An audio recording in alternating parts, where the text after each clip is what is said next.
Once upon a time, a poor woodcutter and his wife lived in a tiny cottage in the forest with their two children, Hansel and Gretel. The family had little bread to eat, and the woodcutter and his wife could no longer feed Hansel and Gretel. Hansel and Gretel's stepmother told the woodcutter to send Hansel and Gretel into the woods to pick berries and to give them each a piece of bread. The woodcutter and his wife hoped the children would find a family who could better provide for them.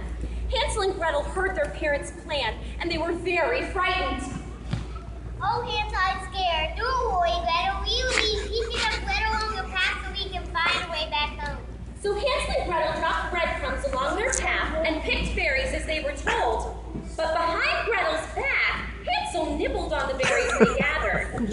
As they turned to go back home, they tried to retrace their path, but they realized that all of the breadcrumbs had been eaten by the birds and forest animals. How are we going to do? We don't have a choice. We'll have to find a place to sleep in the woods. So Hansel and Gretel found a safe space in the woods to fall asleep. The next morning, the sun rose, and Hansel and Gretel's stomachs grumbled. I'm so hungry.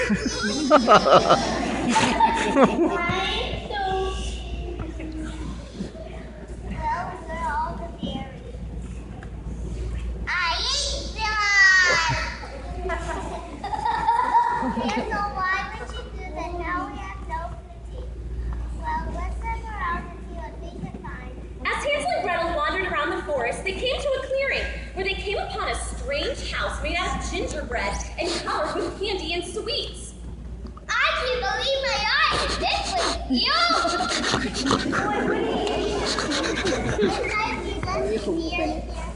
Hansel and Gretel approached the house and broke off pieces of gingerbread and began nibbling on the house. They had never tasted anything so delicious. They hardly noticed when a witch crept out the front door. That's a witch? Who's nibbling at my house again? Terrified, Hansel and Gretel jumped back.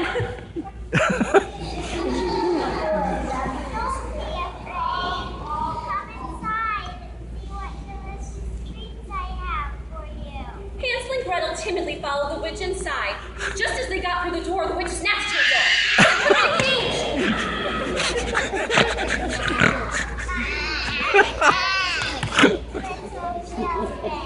You are making delicious snacks. Little girl, you will feed your brother these nuts and sweets to fatten him up. Gretel knew that she had no choice but to follow the witch's orders. For days she thought about how she could help free her brother so that they could escape.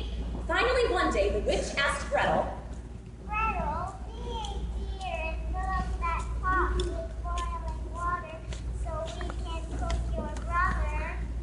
Gretel, mustering her courage, said, I've never done that before. I don't know what to do. All right, I'll show you. In a flash, Gretel jumped behind the witch and kicked the witch as hard as she could. With that, the witch fell into the flames. Gretel freed her brother from the cage, and joyfully the two ran home. Their parents, realizing just how much they loved and missed their children, were overjoyed to see them. And just like all good fairy tales, they lived happily ever after.